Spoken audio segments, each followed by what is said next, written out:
Mesdames et messieurs, Monsieur le Conseil d'État, Monsieur le Directeur des HUG, mais surtout, chers futurs clients du Léman Express, puisque non seulement le plus grand employeur de Haute-Savoie, mais aussi probablement le plus grand client du Léman Express. Et au nom de ses partenaires, que vous voyez ici en bas, j'ai l'honneur de présenter Léman Express à mes futurs clients. C'est quand même pas tous les jours on a cette occasion et je remercie beaucoup l'initiative des HUG et je souligne aussi l'excellente collaboration qu'on a avec les HUG depuis le départ de l'Emanis et puis aussi avec le CFF pour développer ce Léman Express ensemble avec nos clients futurs. Quelques chiffres, mais je me suis dit au lieu de me perdre trop sur les chiffres, c'était aussi important de savoir d'où ça vient. Seva, première fois qu'ils ont parlé d'une liaison ferroviaire, je crois, entre Cornavin et Annemasse, ça a dû être 1881. Ensuite, il y avait une étape en 1912. Et puis, j'ai trouvé dans les archives, en 1928, quelque chose qui parlait d'une chambre de commerce à Genève qui s'est plaint, puisque les relations avec Annecy étaient en moyenne à 20 km/h. Et puis, il n'y avait pas de train de direct en suffisance pour Saint-Gervais, pour Évian ou par exemple pour Annecy. Bon, on est quand même 100 ans après et on y est. On y est surtout dans une agglomération qui souffre, on le sait, du trafic et de l'évolution très rapide. Et donc, le Léman Express est une des réponses, ou je dirais c'est un peu un axe structurant pour la future mobilité ici. Monsieur Dalbousco vous en parlera plus en détail. Qu'est-ce qu'on fait là? On fait quand même le plus grand réseau RER transfrontalier d'Europe. On n'en a pas trouvé plus grand. Et le Léman Express, il s'appelle Léman Express, il ne s'appelle pas RER, puisqu'on s'est dit Léman Express, c'est plus joli. Bon, évidemment, on pourrait l'appeler Mont Blanc Express, m'a dit une fois le maire de Chamonix, mais il s'appellera Léman Express. Mais c'est vraiment ces 230 km de réseau qu'on va réunir autour de 45 gares desservies. Alors, selon les journalistes, ça varie, il y en a des fois 43, des fois 45. Sachez, ça vient d'une histoire de Saint-Julien, en Genois, qui est quelque part à moitié dans le réseau ou pas. Et ça vient aussi de la non-desserte de la gare de Saint-Martin-Bellevue, qui était, je ne sais à quelle époque, un thème. Donc voilà, c'est pour ça qu'il y avait une fois ce compte de 45 gares, mais voilà. Le principal, c'est que vous aurez votre gare proche de chez vous qui va vous amener tous les jours ici au HUG. On attend 50 000 voyageurs jour, et c'est un chiffre prudent. Paraît-il, selon les dernières estimations, ça pourrait être bien plus. Et donc, c'est quand même très prometteur quand on peut mettre en place un produit qu'on sait déjà, l'attente est là. Peut-être un petit mot sur les investissements aussi. Donc il y a le Seva, je reviendrai après, mais il y a aussi des investissements importants qui étaient effectués en matériel roulant. En tout, il y avait les deux flottes. La flotte que les CFF ont achetée s'appelle Flirt, qui était un producteur suisse, et puis la flotte Régiolis, l'autre moitié de la flotte qui est française, que la région Auvergne-Rhône-Alpes a acquisitionné, ça faisait déjà 460 millions à peu près. Ensuite, on oublie souvent, il y a CFF Immobilier aussi qui a construit beaucoup autour de ces gares, près d'1 milliard de francs qui a été investi dans tout ce qui touche l'immobilier autour de ces futurs pôles de mobilité, dont vous avez vu les travaux à Chênebourg, à Ozovif, ou voire encore à Lancy-Pont-Rouge, c'est déjà très avancé. D'ailleurs, à Lancy-Pont-Rouge, on a bien vu le début du succès du Léman Express, puisque depuis qu'on a commencé à rouler au quart d'heure, ça fait maintenant un peu plus d'une année, on a une augmentation du trafic de 60% entre Coppet et Lancy-Pont-Rouge. Ça s'est même presque doublé entre Cornavin et Lancy-Pont-Rouge, ce qui montre justement que ce Léman Express n'est pas juste et uniquement le train des frontaliers le lundi au vendredi aux heures de pointe, mais c'est aussi un véritable moyen de bouger après à l'intérieur du canton de Genève. Le Seva, il y a deux Seva.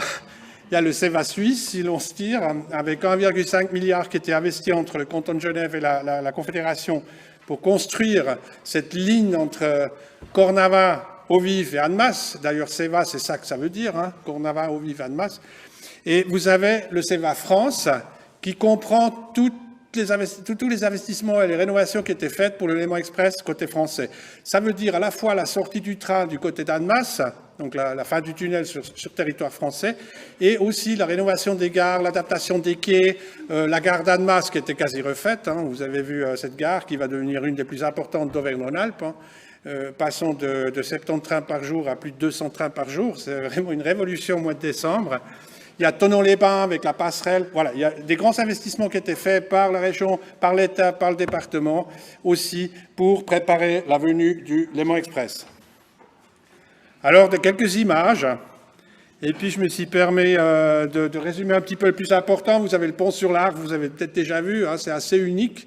Un pont avec des choses vitrées comme ça, avec un maillage. D'ailleurs, vous savez pourquoi c'est maillé comme ça? C'est que pour pas que les oiseaux rentrent dedans, parce que si c'était juste une vitre comme ça, il y aurait le danger des oiseaux qui louperaient le pont. La voie verte, oui, je crois que savoir, j'ai entendu que maintenant il faut réguler le trafic sur la voie verte tellement il y a de succès.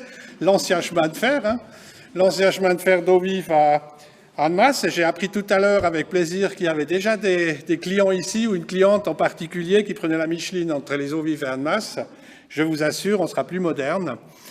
Et on a maintenant Lancy-Paché qui est en train de se terminer, Genève-Eaux-Vives, et bien sûr votre future gare, qu'elle s'appelle Genève-Champel ou Champel-Hôpital, c'est la vôtre, principalement, qui était faite avec un accès en plus direct que vous voyez ici. Je me suis permis de prendre quelques images là que j'ai trouvées encore à gauche, à droite. Mais vous voyez surtout en haut, dans le centre, pardon, vous avez le tunnel que le canton a permis de rejoindre les HUG directement avec la gare de Champel, que vous allez emprunter, je l'espère, tous les jours au futur. Moi, je trouve ça extraordinaire parce que quand vous êtes vraiment dedans, c'est vraiment, voilà, à Genève, une gare comme ça, je trouve d'ailleurs c'est la plus belle, c'est la vôtre. Mais c'est personnel, hein, mais je la trouve vraiment extraordinaire et elle est vraiment intéressante. Et vous sortez en haut, vous êtes dans les bus là, des quartiers de Champel, vous sortez en bas, vous arrivez sur le quai. Voilà. J'aimerais aussi dire un mot sur les investissements côté France, parce que souvent on entend « Oh, est-ce qu'il y aura assez de park and ride et tout ?» Oui et non, il y a certainement beaucoup de choses qui sont encore à entreprendre, mais il y a beaucoup de choses qui se font. Et on était il n'y a pas longtemps au ripage de la passerelle de Thonon, je peux vous dire, c'est vraiment un ouvrage impressionnant. Il a traversé la gare, et derrière, il va y avoir des parkings et tout qui vont être construits. À Annemasse, vous avez peut-être vu aussi, il y a d'énormes chantiers autour. Donc, il y a par exemple le Technicentre aussi pour entretenir la flotte française qui a été construite expressément pour le Léman Express, où on va entretenir les trains Régiolis durant l'exploitation. Le réseau qu'on va faire, vous avez vu dehors déjà le plan, et puis les gens de l'Hémanisme mais aussi de TPG et autres sont à votre disposition après pour les détails. Je ne vais pas expliquer chaque gare et tout ça, mais ce que je voudrais montrer, c'est quand même, on reliera Genève et Coppet, hein, tout d'abord, et Genève avec Évian, Saint-Gervais et Annecy. Donc ce n'est pas juste un shuttle avec Annemasse, c'est quelque chose qui a des liaisons directes, fréquentes, et puis vous aurez quand même toutes les heures la possibilité de rejoindre vos destinations, voire toutes les demi-heures aux heures de pointe. Pas toujours en direct, il faut le dire, parce que c'est difficile à expliquer. Il y a des fois un TER qui s'intègre aussi dans cette cadence de demi-heure. Donc ça fait que certaines fois, vous aurez un train direct, certaines fois, vous devrez changer à Annemasse. Et il y a quelques exceptions encore, et c'est surtout lié aux horaires Annecy et Saint-Gervais, qui sont sur des infrastructures quand même encore anciennes, et où on a mis le maximum de trains qu'on peut mettre, mais malgré tout, on est obligé de rajouter des bus avec quelques changements parfois à la roche sur le TER. Les deux flottes, j'en ai déjà parlé, 23 rames Flirt que vous voyez déjà se balader côté suisse, qui fonctionnent très bien, qui ont eu des portes un peu plus larges aussi pour que les montées-descentes soient bien fluides. Et aussi une particularité pour les Français, c'est qu'on a maintenu une première classe sur le réseau RER. Ce n'est pas toujours le cas en France. En Suisse, c'est un standard. Là, on a trouvé une entente de maintenir cette première classe aussi si vous souhaitez acheter des places en première classe. Vous avez aussi le Régiolis à côté, pareil, il aura aussi des premières classes, elles sont milieu en l'occurrence. Et vous voyez, elles se ressemblent, les rames à l'intérieur, le confort est le même, et il y a juste entre le blanc et un peu moins blanc, il y a une petite différence, mais enfin, on voit quand même que c'est le Léman Express, puisque ces vagues sont le signe même de notre offre. Après, je me suis dit, vous êtes surtout intéressé à savoir concrètement maintenant ce qui va venir. Et du coup, je me suis dit un peu mieux à la place de Genève-Champel pour voir un petit peu ce que je vais pouvoir vous annoncer. On n'a pas encore tous les horaires, surtout côté français, qui sont définitifs. On va bientôt les mettre en ligne provisoirement, puisque la confirmation définitive des horaires aura lieu en novembre. C'est un rythme qui est comme ça en France. Côté suisse, vous avez déjà tous vu, je pense, ça a été publié jusqu'à Annemasse. Mais on a sur le cœur du réseau, donc toutes les 15 minutes un train à Genève-Champel. Donc vous descendez là, vous aurez toutes les 15 minutes un train pratiquement toute la journée, sauf aux heures vraiment extrêmes. En plus, il y a 2 régions express CFF, mais qui ne s'arrêtent pas ici. Eux, ils s'arrêtent à Lancy-Pont-Rouge et puis aux Eaux-Vives. Mais rien n'empêche, si vous venez de la côte, par exemple, ou vous venez avec ça depuis Annemasse, de changer à quai sur celui qui descendra Genève-Champel, puisqu'il n'y a qu'un quai, donc le suivant va être le vôtre. L'amplitude de desserte du cœur de réseau, c'est 5h30, minuit 30, entre Coppet et Annemasse, et voire même 24 sur 24, les nuits du vendredi au samedi et du samedi au dimanche. Ça, c'est une nouveauté à Genève, que les trains circulent toute la nuit. Enfin, c'est vraiment quelque chose de très intéressant, du moins jusqu'à Annemasse. Ensuite, on a cette systématique de liaison, des fois avec changement, une fois par heure, de Coppet à Évian, à Annecy, à Saint-Gervais, et une relation toutes les 30 minutes aux heures de pointe. On doit la compléter dans certaines destinations avec des cars. On ne peut faire autrement, comme je vous ai dit, sur la ligne d'Annecy, entre La Roche et Annecy, vous mettez un train à heure, et puis ça y est, c'est l'infrastructure qui est limitée. Après, ça c'est un peu nouveau, et s'il vous plaît, c'est le projet d'aujourd'hui. Je ne pense pas qu'il va changer fondamentalement, mais n'empêche, on vous communique ici les premières et les dernières relations depuis Champel. Alors là, vous avez vers Annemasse, le premier qui part à 5h44, et de Annemasse, vous arrivez à 5h15 ici, à Champel, à l'hôpital. Le dernier, ça part à 1h14, le dernier venant d'Annemasse pour Cornavin à minuit 45. Et comme je vous ai dit, la nuit du week-end, il y en a toutes les heures après, jusqu'à 5h du matin, pour aller à Annemasse ou à Cornavin, ou voire plus loin. Après, la L1, c'est la ligne qui va à Évian. Pour Évian, la première possibilité d'arriver en relation directe, c'est à 6h14. Et la première est une relation directe. Du lundi au vendredi. Lundi, jeudi, on a la dernière relation qui part à 21h44 en direct et avec un changement à Annemasse à 22h44. Ça, vous n'avez pas pu voir sur les horaires suisses si vous avez pris les numéros de ligne et vous avez interprété vos dernières possibilités. Puisque ça, c'est avec changement sur un TER à Annemasse. Et les nuits du vendredi au samedi et du samedi au dimanche, vous avez un car, Léman Express, qui part plus loin encore depuis Annemasse à 23h44. Enfin, vous pouvez partir ici à 23h44, pardon, pour arriver après sur l'offre nocturne des cars. À minuit 14 et 3h14, il y a des cars qui vont encore jusqu'à Évian. Car TER Léman Express. Sur Annecy, pareil, la première relation, cette fois-ci, la première, c'est avec un changement à Annemasse. Vous arrivez à 6h29 depuis Annecy, et puis si vous voulez prendre le direct, c'est à 6h59.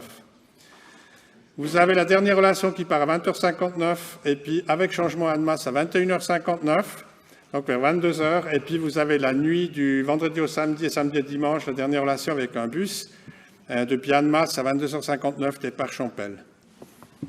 Sur Saint-Gervais, arrivée, première possibilité 6h14, soir en direct 7h14, et la dernière relation, là, ça s'arrête assez tôt, il est vrai, c'est à 20h44 à destination de Saint-Gervais.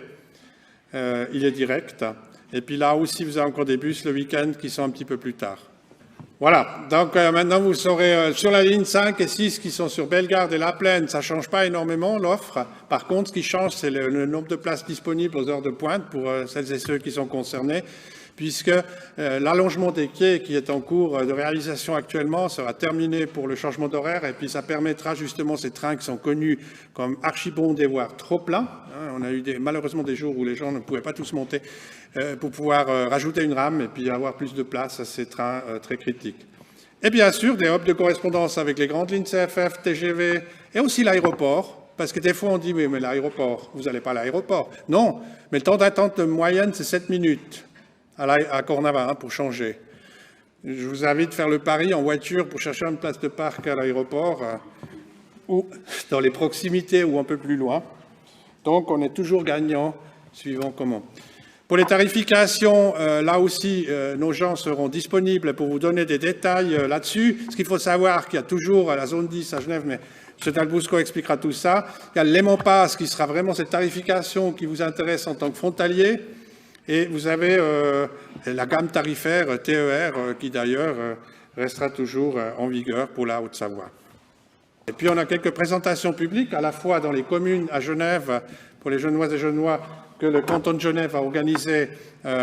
Les dates seront bien connues à l'extérieur si vous voulez avoir les détails. Et puis on a aussi 4 présentations publiques, vous trouvez sur notre site internet. L'Uptown, c'est à Cournavant, c'est juste à côté de Cournavant, dans l'ancien cinéma, où on vous présentera le Léman Express ou à vos proches ou à des gens qui sont intéressés. Donc n'hésitez pas de les inviter à s'inscrire. On a encore de la place pour présenter le Léman Express, avec la présence aussi du canton et le Léman Pass.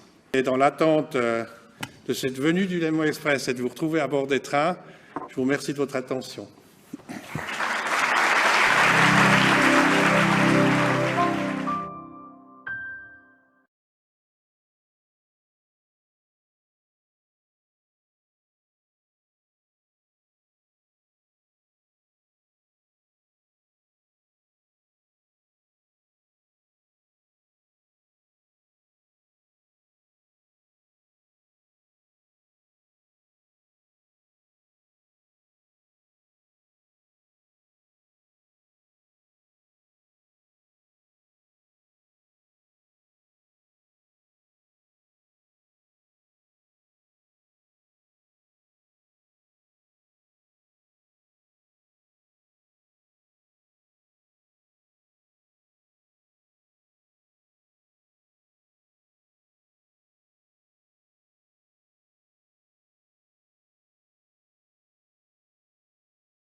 Alors la mobilité est un enjeu majeur pour le Genevois français. Il faut savoir que notre territoire, c'est 10 000 habitants de plus par an, un des territoires les plus dynamiques d'Europe. 10 000 habitants de plus par an, ça veut dire aussi 15 véhicules par jour en plus sur notre territoire. Donc les enjeux de mobilité sont considérables. Et le pôle métropolitain met en œuvre des moyens importants pour faire face à cette augmentation des déplacements. Aujourd'hui, c'est 1,4 million de déplacements par an. On va avoir une augmentation de plus 30% dans les prochaines années. Et pour mettre en œuvre ces moyens, il y a 2 grands axes. La première, c'est la prise de compétences pour développer les modes de déplacement innovants. C'est le covoiturage en premier lieu. Le covoiturage, l'objectif, c'est de passer de 4% actuellement de covoitureurs à 6%, qui nous permettra de réduire de 30 000 véhicules par jour le nombre de véhicules sur le territoire. C'est assez simple de covoiturer. Encore faut-il inciter les covoitureurs à le faire. Et donc, on a mis en place avec nos partenaires des politiques incitatives, notamment avec des voies qui vont être dédiées sur l'autoroute, au passage des douanes, également des tarifications attractives avec la TMB. C'est d'autres mobilités innovantes, le développement d'autopartage, le développement des déplacements et des modes doux. Et puis après, c'est les investissements. 800 millions d'euros qui vont être dépensés sur le territoire, sur le Genevois français, pour développer les infrastructures ferroviaires, évidemment, avec le Léman Express qui va arriver et qui va augmenter très fortement l'attractivité du train avec des cadencements qui vont être réduits de moitié. Un temps aussi pour aller à Genève qui va être réduit de moitié. C'est la mise en œuvre de parking relais, de parking P+R. On va développer 5 nouveaux parkings P+R qui vont nous permettre d'accueillir 5000 places supplémentaires dans les 5 prochaines années, Ça va permettre aux gens d'avoir des endroits pour stationner, pour ensuite partir sur du covoiturage ou partir sur les gares. Et puis, c'est également des investissements dans le BHNS, les bus à haut niveau de service, dans les tramways, donc des élus qui sont mobilisés, des partenaires qui sont mobilisés pour que cette problématique de la mobilité soit le premier enjeu de notre territoire et qu'on puisse faire face à ce défi très important pour le territoire, le pôle métropolitain et sa dynamique et son développement.